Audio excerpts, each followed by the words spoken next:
La revue de presse de ce mercredi 3 avril 2024 vous sera annoncée par Diane Bonga, à qui je veux saluer. Bonjour Diane. Bonjour Enoch Kalonji. Comment portez-vous? Oui, ça va très bien. Et vous? Je me porte assez bien. Avec Diane, nous allons décrypter de ce qu'a dit les journaux Paris ce mercredi. Nous commençons sous Moini, la première ministre, des 5 atouts à connaître sur elle. Très bien, l'actualité ce mercredi est dominée par la nomination de Judith Suminwa Tuluka au poste de Premier ministre. Africa News titre Cause affaires depuis 2019, Félix Tshisekedi a nommé pour la première fois une fidèle issue de rang de l'UDPS, Judith Suminwa Tuluka. Mais la nouvelle locataire de la primature, Avenue X3Z, possède d'autres atouts intéressants. Elle a une maîtrise du secteur de développement pour avoir évolué pendant 15 ans au PNUD. Elle s'y connaît en matière de sécurité pour avoir piloté la réforme de l'armée et de la police aux Comores, en plus d'avoir œuvré dans le secteur bancaire, humanitaire et la réforme de finances publiques. Alors que le pays est confronté à plusieurs défis, notamment ceux de la sécurité, de la tenue de ses finances publiques, des développements et l'humanitaire, le président semble tenir un profil plus ou moins idéal pour le commande du prochain gouvernement.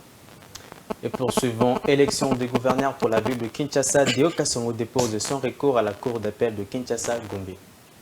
Oui, Enoch Kalonji, à en croire les quotidiens, écartés par la Commission électorale nationale indépendante, CENI en sigle, le candidat Deo Kassongo s'en remet à la justice congolaise au sujet de sa candidature à l'élection de gouverneur pour la ville-province de Kinshasa. Accusé d'avoir déposé sa candidature hors délai, Deo Kassongo s'attend à sa réhabilitation. Ses avocats étaient lundi dans les locaux de la Haute Cour, où ils ont introduit un recours à la Cour d'appel de la Gombe portant annulation de la décision unique de la centrale électorale. Enfin, pour finir, au détournement de 24 millions de dollars, la ministre de la Justice a accusé de bloquer ce dossier. Alors, nous allons clôturer cette revue avec la référence plus qui rapporte que l'ASADO et l'ODEP accusent la ministre de la Justice de bloquer depuis 4 mois les dossiers de détournement de 15 millions de dollars à la GECAMINE et environ 9 millions au Trésor public. Le directeur exécutif de l'ODEP, Jacques Kachelewa, l'a affirmé lors d'un point de presse tenu lundi 1er avril 2024 à Kinshasa. C'était tout pour cette revue de presse. Madame, Messieurs, merci de nous avoir suivis. Enoch Kalonji, merci de m'avoir reçu. À très vite.